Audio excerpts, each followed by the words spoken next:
प्रत्र विचार रत्न निकरान आनीय दाने प्रभु श्री पूर्णानंदमृते में कश्यदिति तम सर्वात्मना संश्रये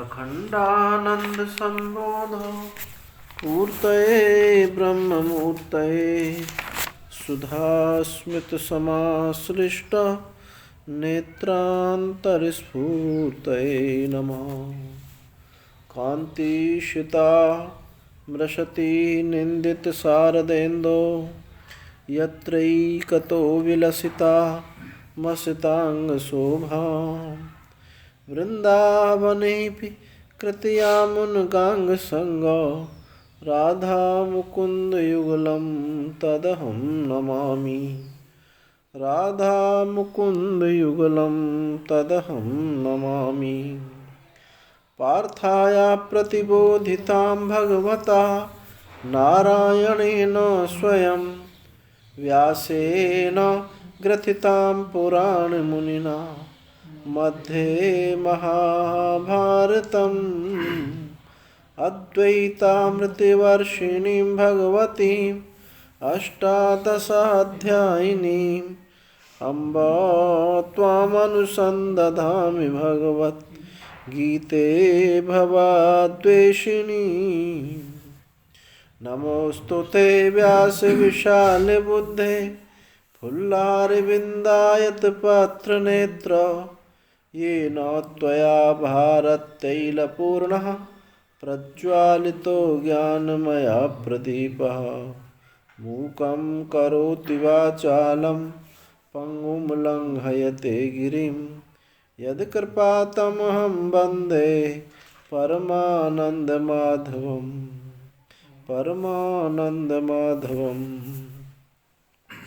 तत्र सत्त्वं निर्मलत्वात् प्रकाशकम् अनामयम् सुखसंगेन बध्नाति ज्ञानसंगेन चानघ रजोरागात्मकं विद्धि तृष्णासंगसमुद्भवं तन्निबध्नाति कौन्तेय कर्मसंगेन देहिनं तमस्त्वज्ञानजं विद्धि मोहनं सर्वदेहिनां प्रमादालस्य निद्राभिस्तन्निबध्नाति भारत सत्त्वं सुखे संजयति रजः कर्मणि भारत ज्ञानमावृत्य तु तमः प्रमादे संयत्युतः रजस्तमश्च चाभिभूयः सत्त्वं भवति भारत रजः सत्त्वं तमश्चैव तमः सत्त्वं रजस्तथा सर्वद्वारेषु देहेऽस्मिन् प्रकाश उपजायते ज्ञानं यदा तदा विद्याद् विवृद्धं सत्त्वमित्युतः। गुणों का वर्णन चल रहा है कि गुण कैसे कैसे बांधते हैं। तो बताया सत्वगुण ज्ञान और सुख से बांधता है।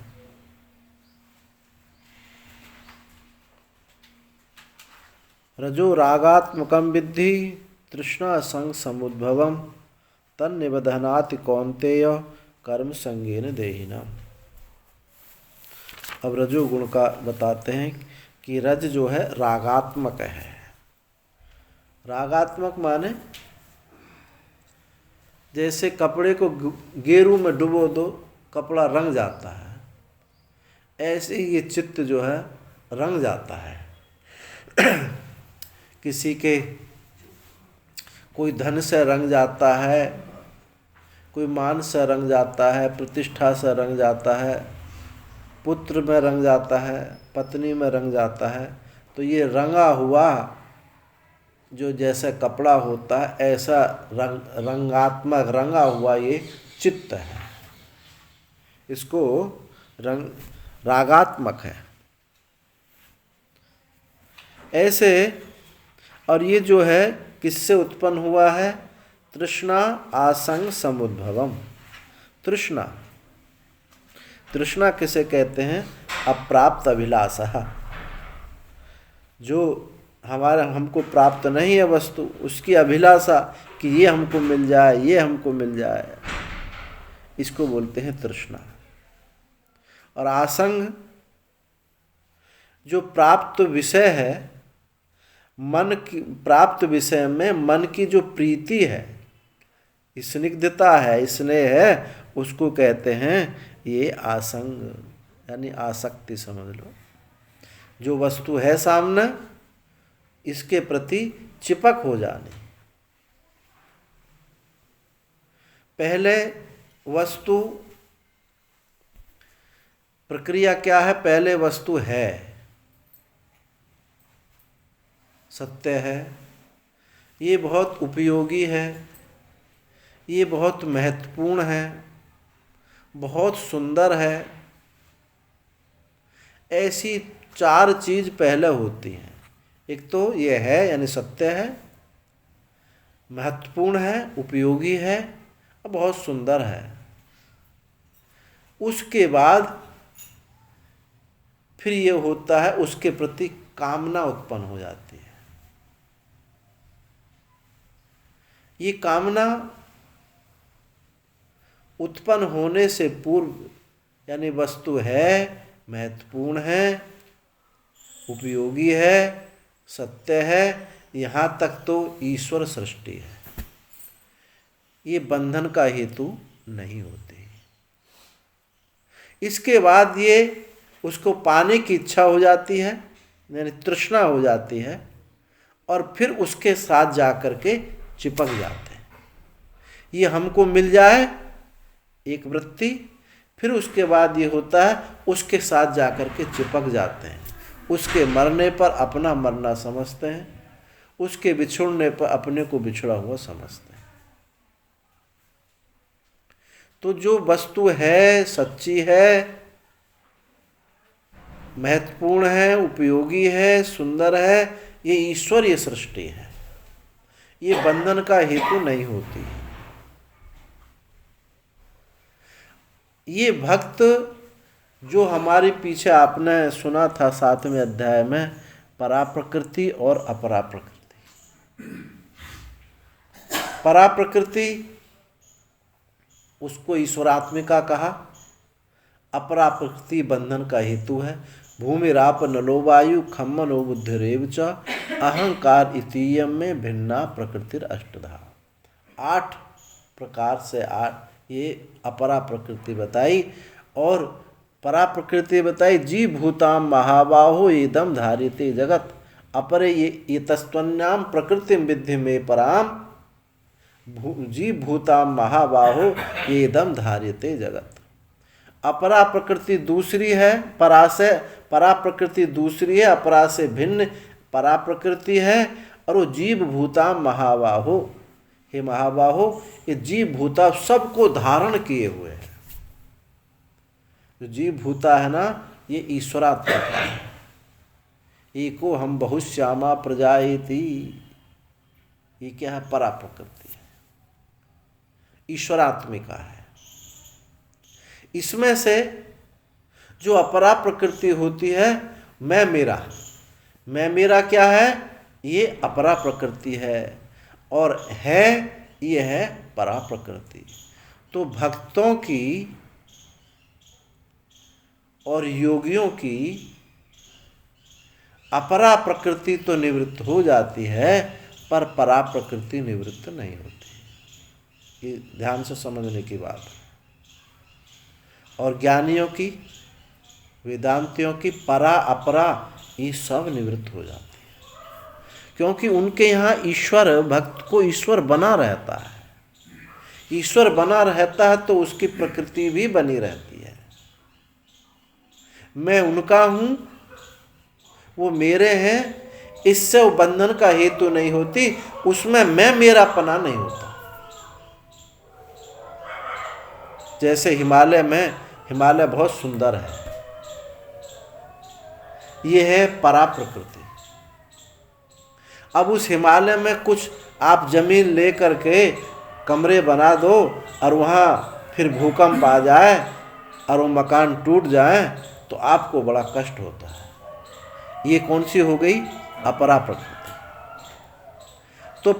ये है, सच्ची है, महत्वपूर्ण है, यहाँ तक ये परा प्रकृति है, ये भक्त की निवृत्त नहीं होती, योगियों की भी निवृत्त नहीं होती, लेकिन ज्ञानियों की परा और अपरा ये सब एक साथ हो जाती है, क्योंकि उसका अद्वैत बोध होता है, दूसरा कुछ वहाँ होता नहीं है।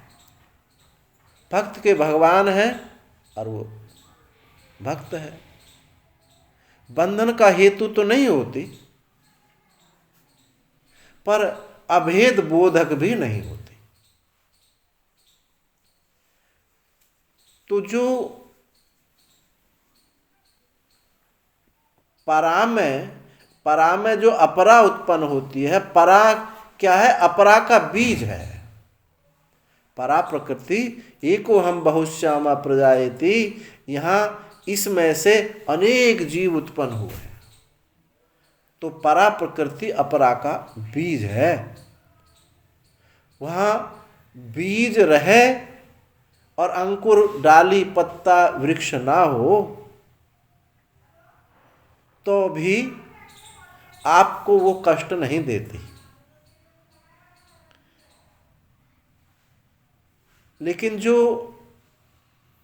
अपरा प्रकृति है वो तो कष्टदायी होती है। अब इसको ऐसे समझें,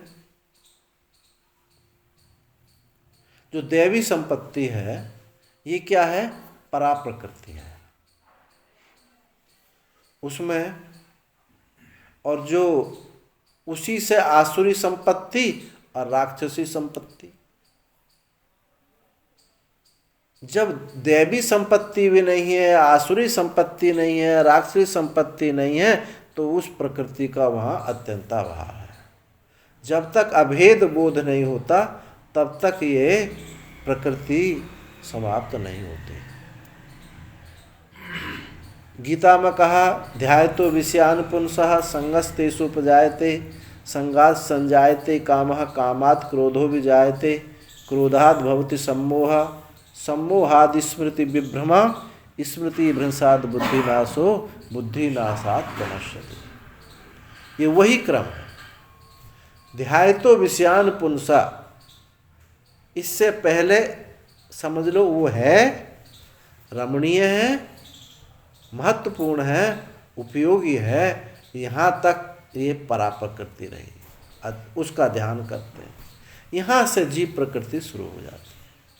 तो जो यहाँ रजोगुण की बात चल रही है, मन का ये स्वभाव होता है, जब किसी वस्तु की सच्ची समझते हैं तभी उसके प्रति आकर्षित होता है। यदि मन किसी वस्तु को झूठी कल्पित समझ ले तो उसको पाने की इच्छा उसको नहीं होती। जैसे एक टोकरी भरे हुए फल यहाँ रखे हैं और वो कैसे हैं? रबर के हैं। एक छोटा बच्चा है, उसने देखा कि बड़े बड़े सुंदर मोटे मोटे आम रखे हैं, अब सत्संग पूरा होगा, अब हमको मिलेंगे। लगातार उसकी दृष्टि आम पर जा रही है, और आपने एक बार नजर मारे फिर दोबारा देखते ही नहीं। ये तो मंच को सजाने के लिए रखे हुए हैं, खाने वाले आम नहीं है। अब दोबारा देखते नहीं है, क्योंकि आप जान गए हैं कि ये झूठे हैं, रबर के हैं, खाने वाले नहीं हैं, और बच्चा जाना नहीं है। तो जब वस्तु को हम सच्ची समझते हैं तभी उसके प्रति मन जाता है। ये मन का स्वभाव है। और झूठी समझने पर न मन वहाँ नहीं जाता। इसलिए चित्त वृत्ति में ये निश्चित हो जाए कि संपूर्ण दृश्य प्रपंच जो है ये बिल्कुल मिथ्या है, ये रबर का बना हुआ है, तो फिर आकर्षण समाप्त हो जाएगा। वृत्ति को बाहर जाने की जगह ही नहीं रही और अपने स्वरूप में ठहरेगी। तो रजो रागात्मक विद्धि तृष्णा संग समुद्भव। ये कैसे उत्पन्न होता है? तृष्णा और आसक्ति से ये राग रजोगुण उत्पन्न हो जाता है। कहीं कहीं ऐसा कहा है, काम ऐसा, क्रोध ऐसा, रजोगुण समुद्भवा। उसी श्लोक में क्या कहा? ये काम ऐसा, क्रोध ऐसा, रजोगुण समुद्भवा, रजोगुण से उत्पन्न है। और यहाँ कह रहे हैं तृष्णा संग समुद्भवा, ये तृष्णा और संग से रजोगुण उत्पन्न हुआ। क्या भगवान कुछ ऐसे उल्टी पुल्टी बात कैसे कह रहे थे? एक जगह तक रजोगुण से ये उत्पन्न हो रहा है और यहां से रजोगुण उत्पन्न हो रहा है। तो देखो, जहां दोनों वस्तु आविद्यक है, दोनों वस्तु आविद्यक है, तो वहां एक दूसरे के कार्य कारण बनते हैं। रजोगुण से उत्पन्न तृष्णा संग है, अतृष्णा और आसक्ति से रजोगुण उत्पन्न, जो एक दूसरे से, वो एक दूसरे के कार्य कारण बनते हैं, तभी वो वस्तु आविद्यक होती है। कार्य से कारण, कारण से कार्य उत्पन्न होता है। लोक में ये देखा जाता है कि कारण से ही कार्य उत्पन्न होता है। जहाँ कारण से कार्य उत्पन्न होता है वहाँ कार्य कारण भाव सच्चा होता है।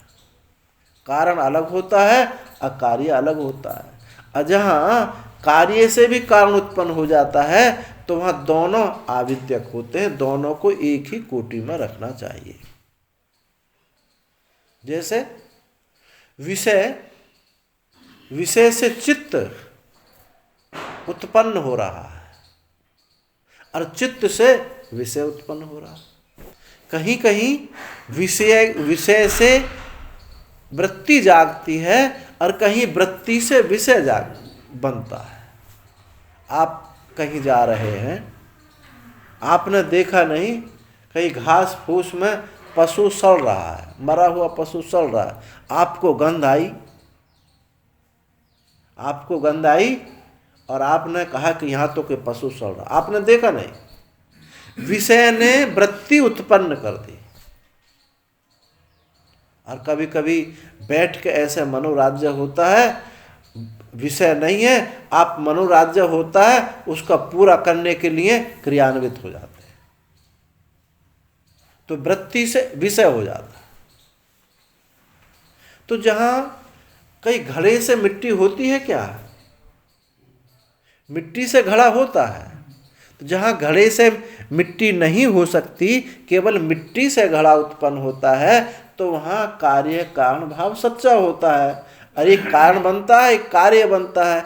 और जहाँ कार्य से भी कारण हो जाए और कारण से कार्य हो जाए, वो दोनों एक ही कोटि के हैं। अलग हमको उसका विचार नहीं करना चाहिए। इसलिए भगवान ने गीता में शोक मोह की निवृत्ति की बात कही और अज्ञान अर्जुन का निवृत्त हो गया। शोक मोह को तो निवृत्त करने के लिए गीता प्रारंभ हुई, अज्ञान की कोई बात नहीं। लेकिन अर्जुन का अज्ञान भी आविद्यक है और ये शोक मोह भी आविद्यक है। ये बात हमारी समझ में आ जाती है तो हम कार्य से कारण की अलग सत्ता हम नहीं समझते। अलग सत्ता हम समझेंगे तो कारण बचा रह जाता है, कार्य की निवृत्ति होती है, कारण की निवृत्ति नहीं होती है। तो इसलिए यहाँ कहा है तृष्णा संग समुद्भवम, तृष्णा और आसक्ति से रजोगुण उत्पन्न हुआ है। वहाँ कहा था काम ऐसा, क्रोध ऐसा, रजोगुण समुद्भवा, रजोगुण से काम और क्रोध ये उत्पन्न हुए हैं। तो दोनों एक दूसरे के परिच्छेदक होते हैं, तो वो वस्तु एक ही होती है, ऐसा ही कहा जा सकता है। तो ये तृष्णा संग समुद्भवम, तृष्णा बोलते हैं जो अप्राप्त वस्तु है उसको पाने की इच्छा, और आसंग बोलते हैं प्राप्त विषय में मन की जो प्रीति है, उसको बोलते हैं आसंग। इन तृष्णा और आसक्ति से ये रजोगुण उत्पन्न हुआ है जो बांधता है। किससे बांधता है? कर्म संगेन। बहुत, मैं ये कर्म करूंगा, मैं ये कर्म करूंगा। कर्म कर्म से बांध लेता है।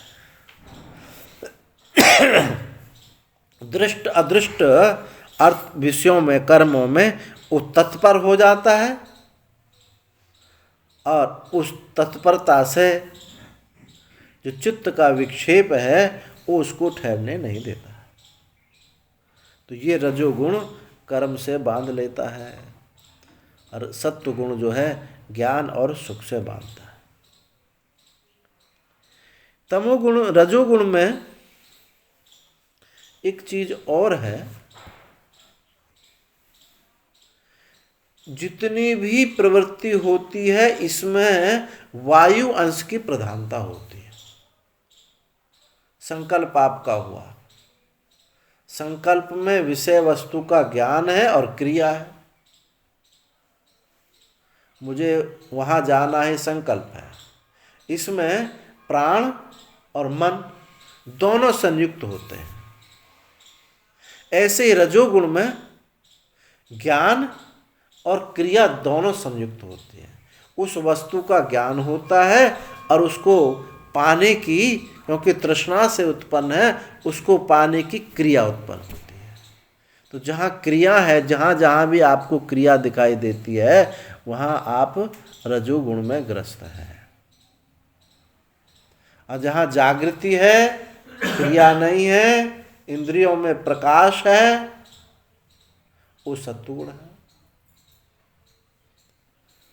अब तमोगुण का लक्षण बताते हैं। तमस्त्वज्ञानजं विद्धि मोहनम सर्वदेहिनाम। तमस, तम को किससे उत्पन्न समझो? अज्ञान से। अब यहाँ जब पहले कहा था तृष्णा संग से उत्पन्न हुआ रजोगुण, और यहाँ कहते हैं अज्ञान से ये तम उत्पन्न हुआ है। जब उस वस्तु का ज्ञान नहीं होता तो वहाँ अंधकार छा जाता है। और ये मोहनम सर्वदेहिनाम, ये मोहन करने वाला, मोहित करने वाला है। मोहित माने अविवेक करने वाला। अब उसको कुछ सूझता नहीं है, दिखाई नहीं देता। और इसके कौन कौन से इसके पास हथियार हैं तमोगुण के, जिससे बांध लेता है? प्रमाद, आलस्य और निद्रा। प्रमाद क्या है? सत्वगुण का विरोधी है।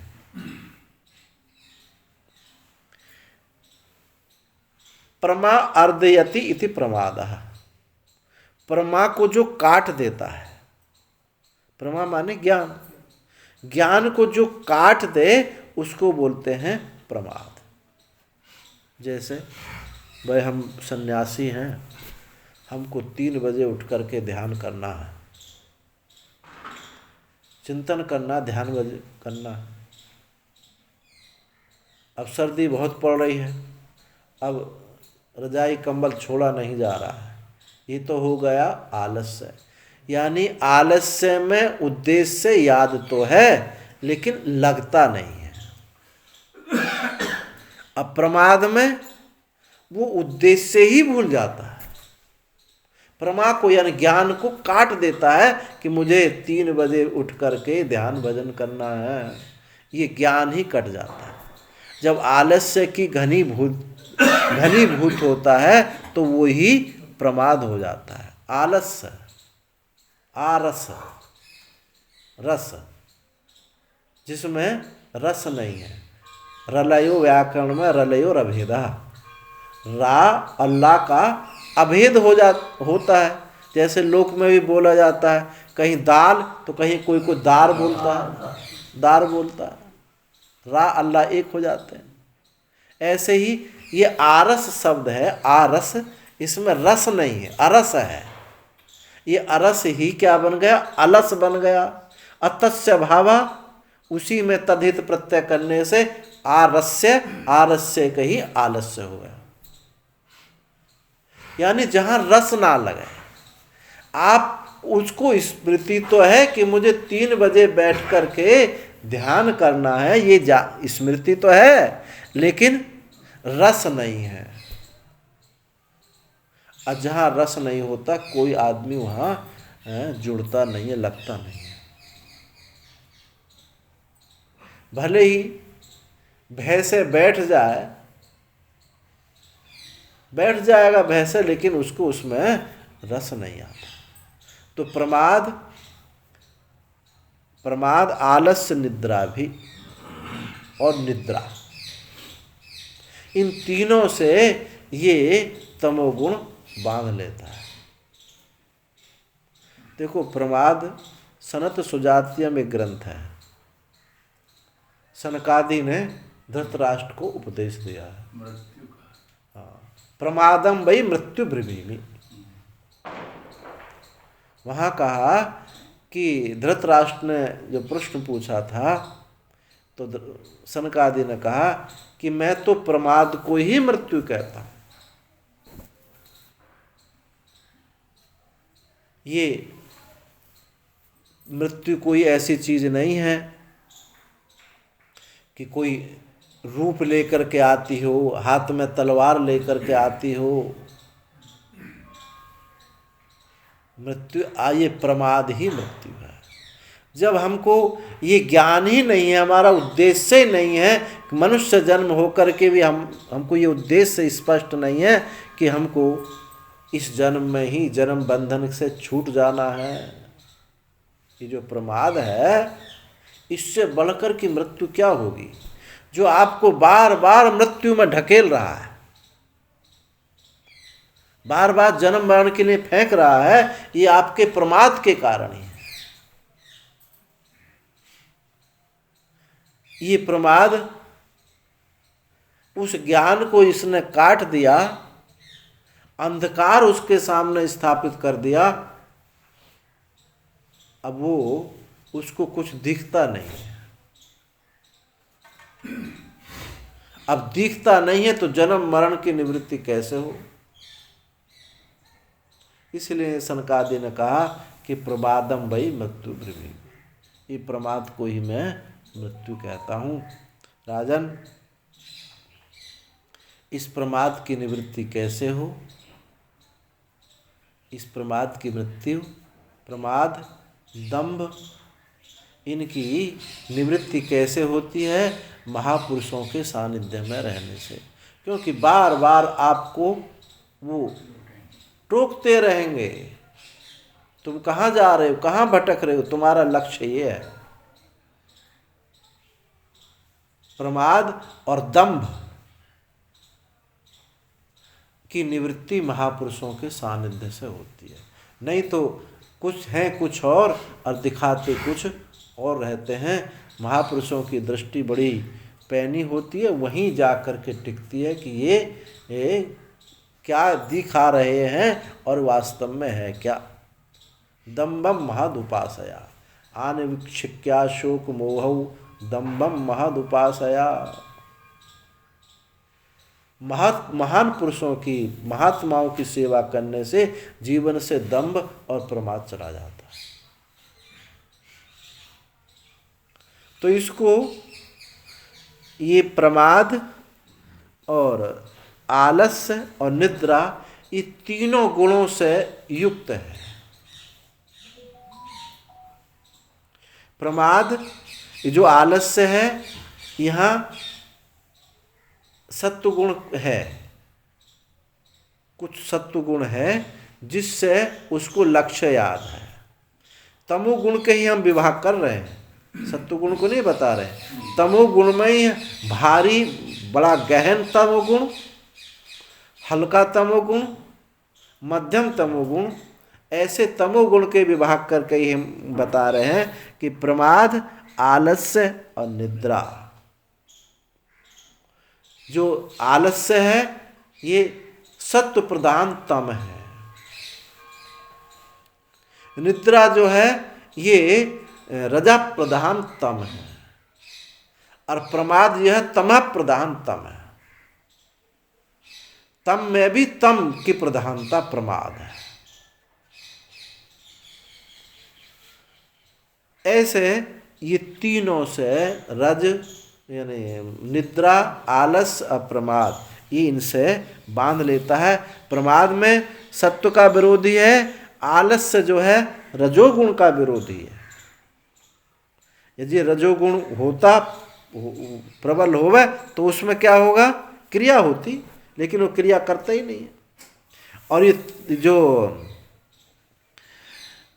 ये जो निद्रा है ये तो तम का आलंबन करने वाली सत्व और रज, सत्व और तम, सत्व और रज इनका विरोधी है। ना तो वहाँ कुछ विवेक हो रहा है और ना वहाँ क्रिया हो रही है। ऐसे ये तम के ही ये तीन रूप वहाँ दिखाई देते हैं। इन तम के तीन रूपों से इस जीव को वो बांध लेता है। आगे आगे बताते हैं, इन्हीं को जो अभी बताए तीनों को, सत्व, रज और तम कैसे कैसे बांधते हैं, अभी ये बताते हैं कि ये पहचान इनकी कैसे करें।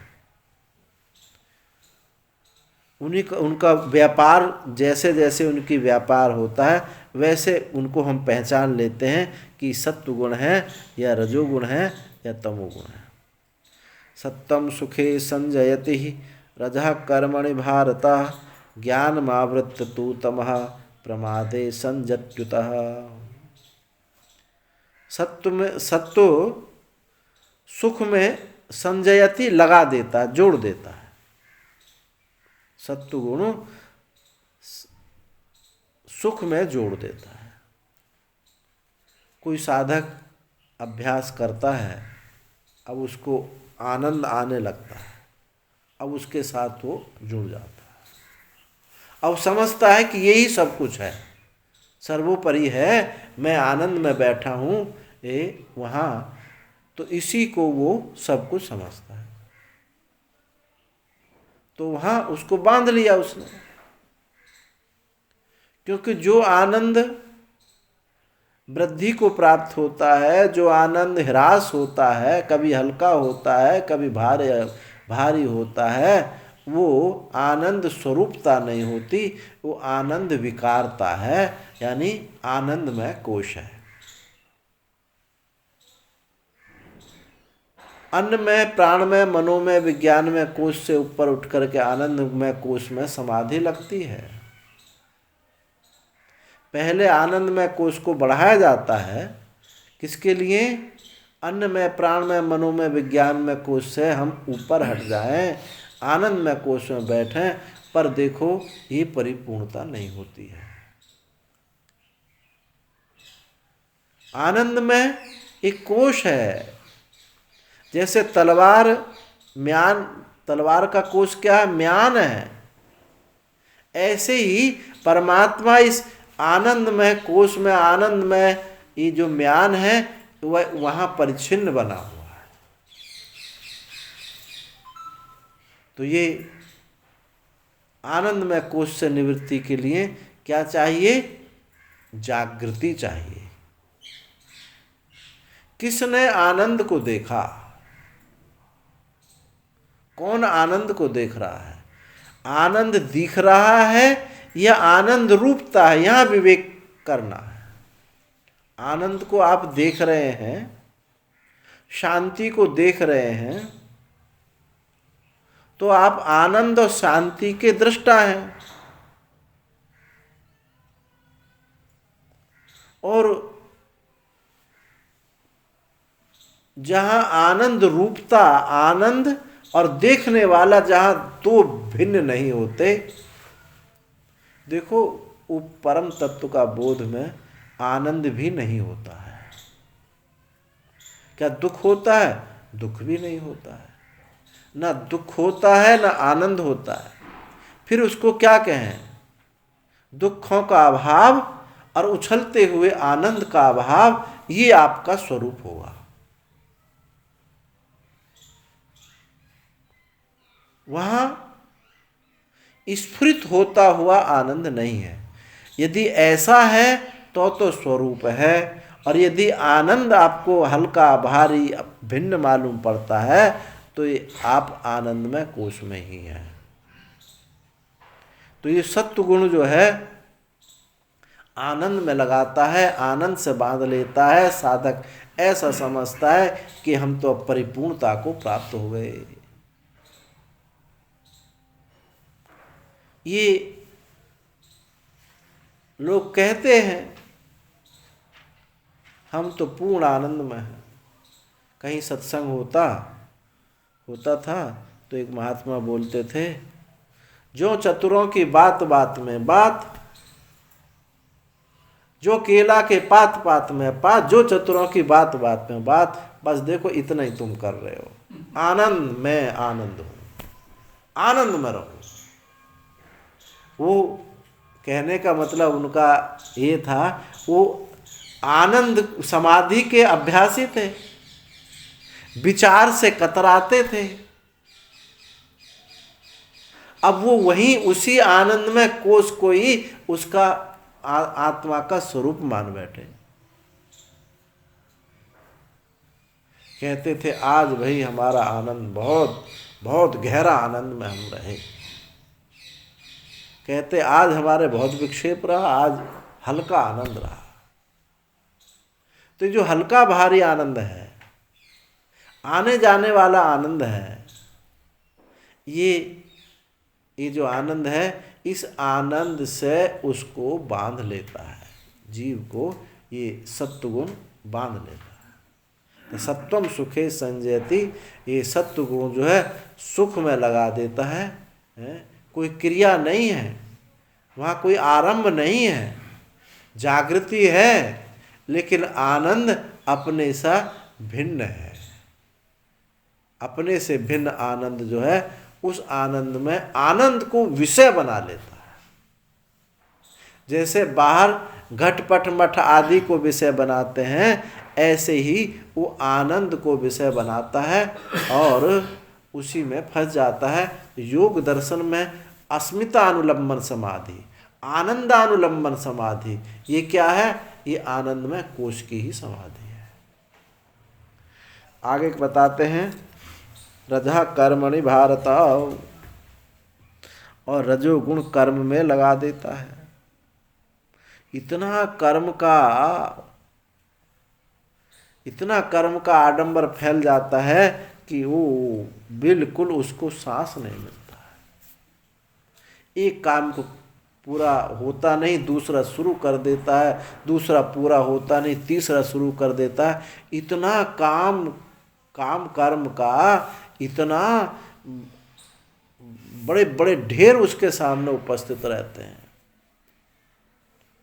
हम तो बहुत व्यस्त रहते हैं, बहुत बिजी रहते हैं। के लोग भी कहते हैं हाँ ये तो बहुत बिजी है, बहुत बढ़िया आदमी है, पर शास्त्र तो ऐसे लोगों को गाली देता है। तुम मनुष्य हो या मशीन? मनुष्य हो या मशीन? अरे कभी थोड़ा ठहर के तो देखो, अपने में ठहर को तो देखो।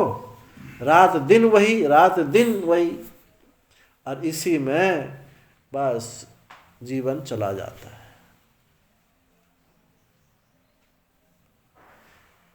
जब रजोगुण की प्रधानता होती है,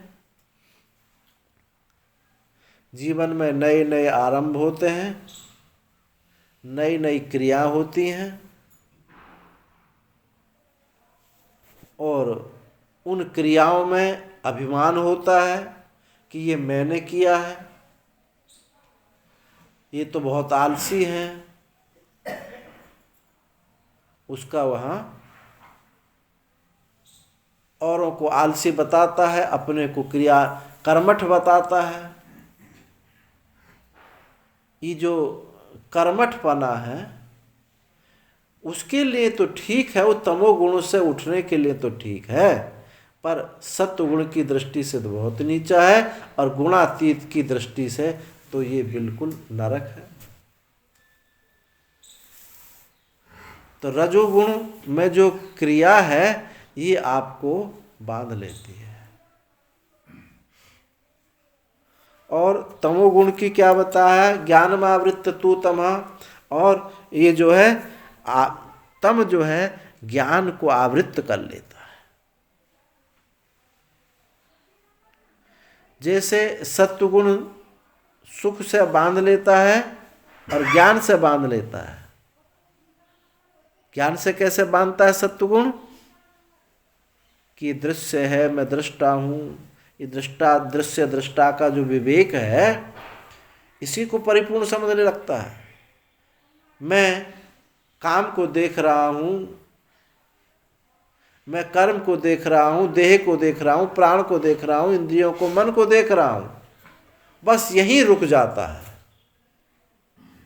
और इसी दृष्टा दृश्य विवेक को ही परिपूर्ण समझ लेता है। ये ज्ञान से बंधना है, सुख समाधि से बंधना है, क्रिया से बंधना रजोगुण है, और तमोगुण तो उस विवेक का ही हरण कर लेता है।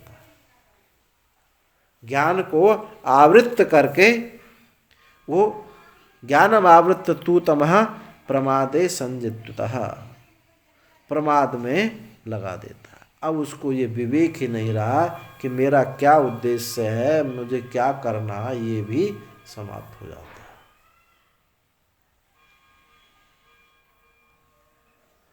ये तीनों गुण जो हैं, किसी में किसी की प्रधानता होती, किसी में किसी की प्रधानता होती है। ये माया के जो तीन फेरे हैं, कहीं ना कहीं इसको वो लपेट देता है, कहीं मान प्रतिष्ठा में लपेट देता है, कहीं क्रिया में लपेट देता है। एक आश्रम के बाद दूसरा आश्रम, वहाँ उस तीर्थ में बनाएंगे, उस तीर्थ में बनाएंगे।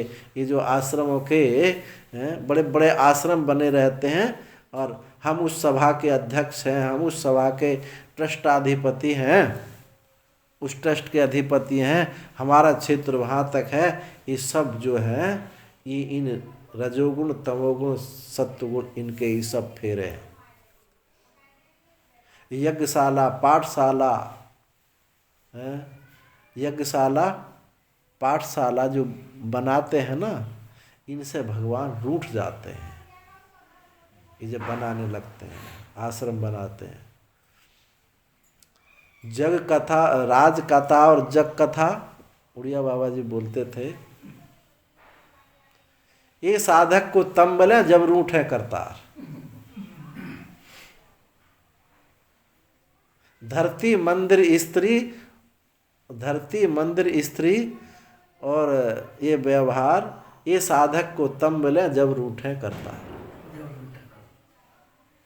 तो ये जो आरंभ होते हैं कि इतने हमारे आश्रम हैं, इतने हमारे शिष्य हैं, वहाँ हमने विद्यालय बनवाया, वहाँ चिकित्सालय बनवाया, वहाँ पाठशाला बनवाया, यज्ञशाला बनवाया।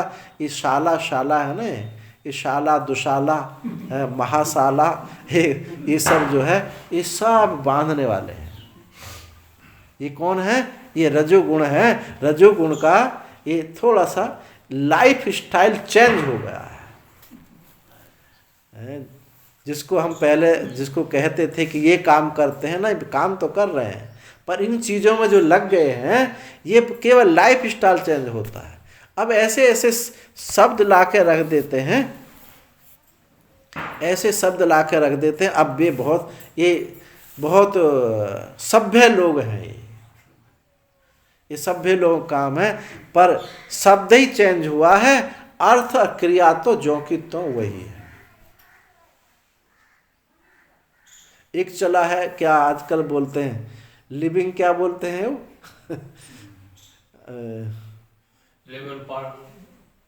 अरे हाँ, अब वो क्या है, पहले उसको कहते ये तो उसकी रखेल है, अब उसको यहाँ ऐसा शब्द ला के रख दिया। बड़े बहुत अच्छे, बहुत सभ्य लोग हैं, और शब्द हम भूल गए उसको। बहुत हाँ, लिविंग रिलेशनशिप जो है, अब कहे कि तो बहुत सभ्य लोगों का काम है। ये सभ्य लोग हैं ना, महान नरकीय लोगों के काम है। मान्यता दे दी है उसको। हाँ, मान्यता दे दी है ना, उसी तो कह रहा हूँ, मान्यता दे दी है, कोर्ट ने मान्यता दे दी है। जिसको हम रखेल समझ करके घृणा करते थे, उसको कोर्ट मान्यता दे रहा है। ये लाइफ स्टाइल चेंज हो रही है साहब। तो ये रजोगुण ऐसा बांधता है, तमोगुण इसको बांधता है।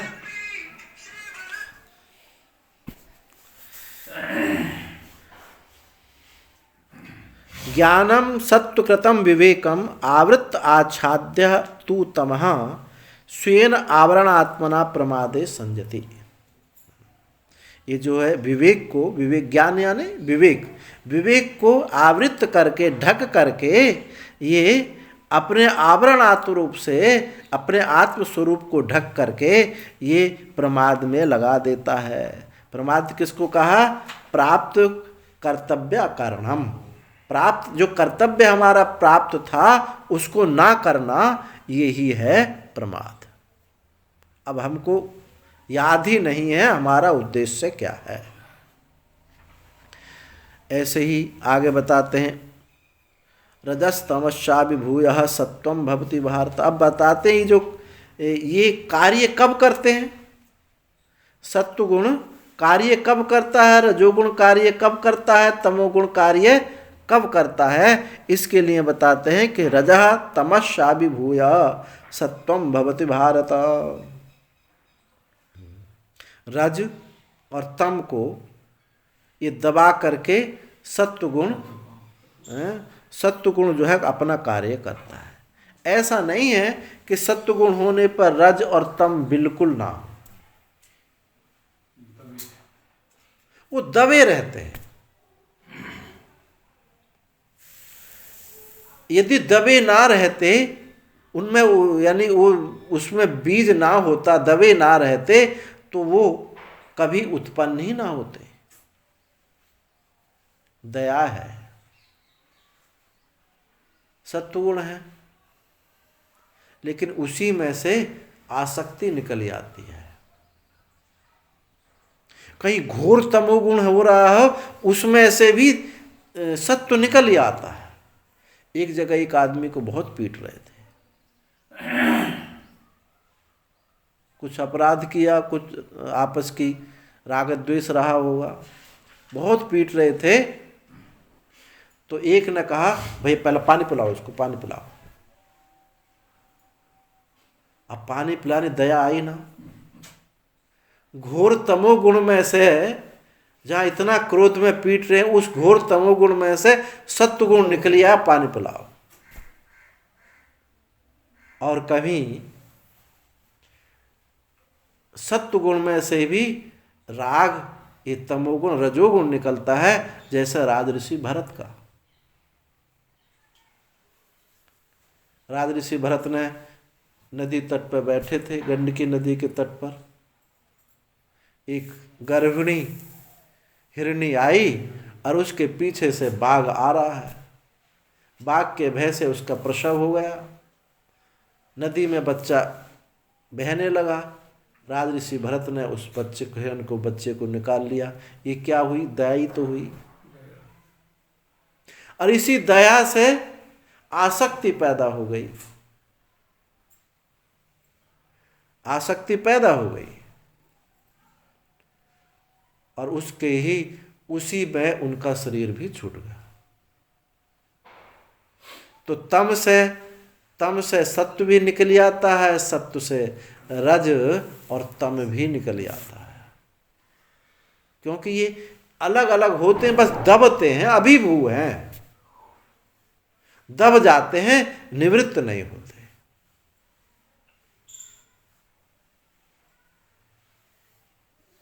जो राजऋषि भरत हिरण के बच्चे के प्रति जो उनको आसक्ति हो गई,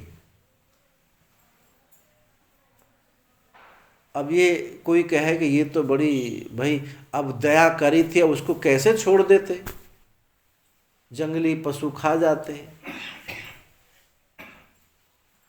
ये जो ऐसा कहते हैं, तो देखो उद्देश्य से बढ़कर के ये बात नहीं है। जिसको पकड़ने से आपका उद्देश्य ही गायब हो रहा है, तो वो सत्वगुण नहीं होता, वो रजोगुण ही है। दया हृदय की बात है, अच्छी बात है, लेकिन दया जब इंद्रियां और कर्म में अवतरित होती है तो वो आसक्ति का जन्म दे देती है।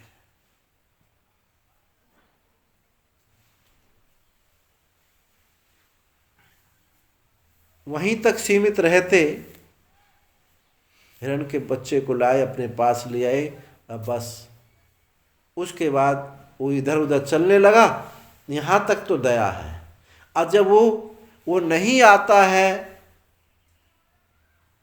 और जब वो अपने छोटे छोटे सींगों से राजऋषि भरत की कमर खुजाता है, उनको बड़ा सुख मिलता था। जैसे अपना कोई नाती बार बार तोतली भाषा में बोलता है ना, तो वो कितनी प्यारी लगता है। ऐसे ही राजऋषि भरत को वो हिरण के छोटे छोटे सींग खुजलाते थे, बड़े प्यारे लगते थे। ये सब क्या है? आसक्ति है। उसको लाना, वहाँ उसकी रक्षा कर लेनी, यहाँ तक तो दया ठीक है, लेकिन उसके पीछे लग जाना ये दया का काम नहीं, ये तो आसक्ति है। तो दया सत्व गुण से रजोगुण आसक्ति ये कैसे निकल जाती है, हमने और ऐसे बहुत दृष्टांत समाज में मिलेंगे कि जहां सत्व गुण है और वहीं से काम पैदा हो जाता है। हम पढ़ते थे, एक जगह जाते थे, तो एक रास्ते में एक लड़की जा रही थी और उसका एक्सीडेंट हो गया।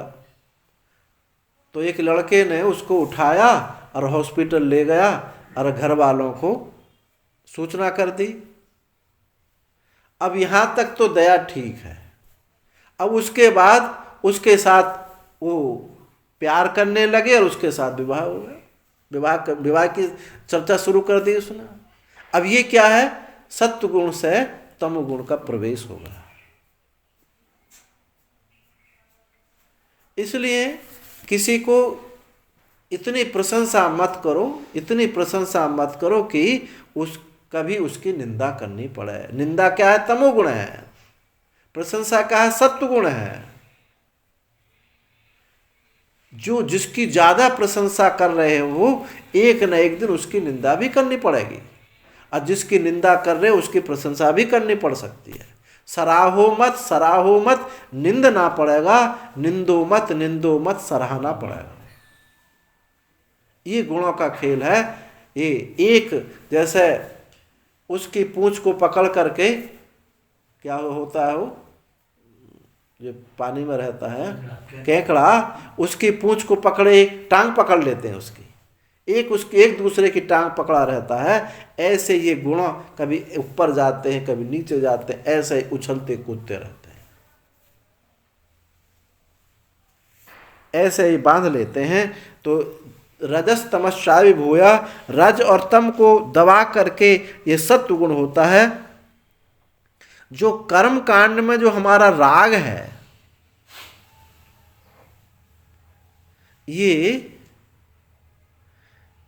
इसको हम श्रद्धा बोलते हैं, और जो भगवान में हमारा राग है, इसको हम प्रेम भक्ति बोलते हैं। दोनों का दोनों सत्व गुण का ही आविर्भाव है।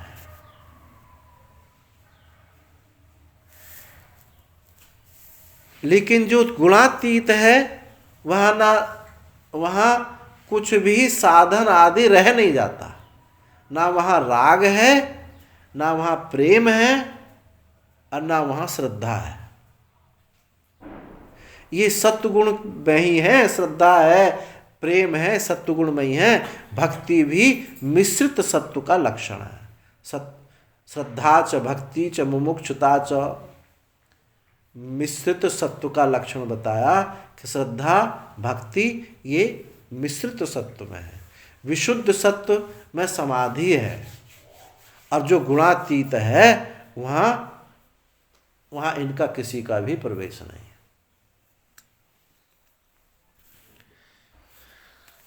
रजसत्वम तमश्चैव तमसत्वम रजस्तथा। रज और सत्व, रज असत्व तमश्चैव तमसत्वम रजस्तथा। रज और सत्व को दबा करके तम हो जाता है, और तम और सत्व को दबा करके रज हो जाता है।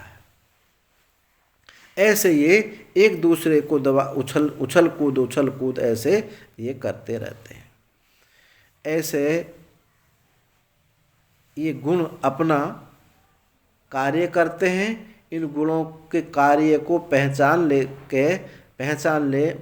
लेते हैं हम कि ये इस समय सत्व गुण है, इस समय तमोगुण है, इस समय रजोगुण है। ऐसे हमको इनसे बाहर निकलना है। निद्रा, गहर निद्रा आ रही है तो हमको वहाँ से उठना है, कार्य करना है।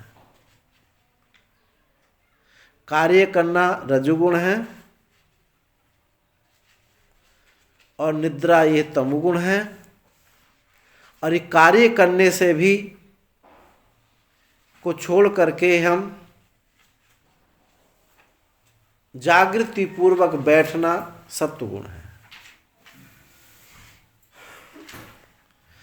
और इस सत्वगुण को भी छोड़ना कैसे? केवल अपना स्वरूप को निहार करके, दृष्टा स्वरूप को अपने देख करके ये सत्वगुण का भी बाध होता है। निद्रा सत्व निषेवया, और रज और तम की निवृत्ति सत्व से और सत्व की निवृत्ति संन्यास से निवृत्त हो जाता है। संन्यास मतलब अपने स्वरूप को देखना, इससे ये रज सत्व भी निवृत्त हो जाता है। तो ऐसे ये अपना काम करते रहते हैं। आगे बताते हैं यदा यो गुण उद्भूतो भवति तदा तस्य किम लिंगमिति।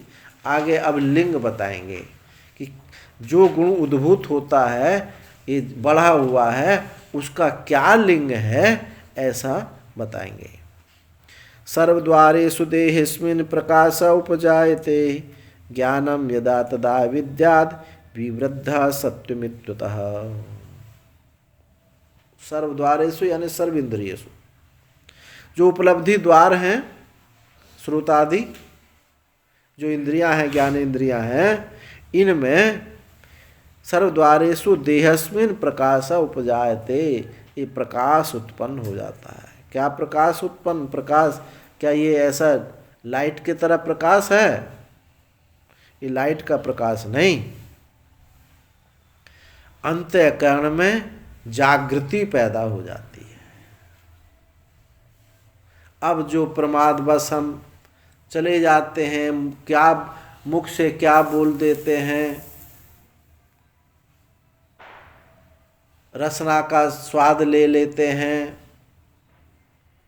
कोई विवेक नहीं है, रास्ते में चले जा रहे हैं, किसी में ठोकर लग जाती है, चींटी को दबा देते हैं, ये सब क्या है? प्रमाद है। तो उस समय जागृति हो जाती है, भाई यहाँ चींटी पड़ी हुई है, किसी को हमारा पैर ना लग जाए। ये इंद्रियों का प्रकाश। जो सावधानी है वो हमारे जीवन में आ जाएंगे। टाइम होगा, चलो रहने दो।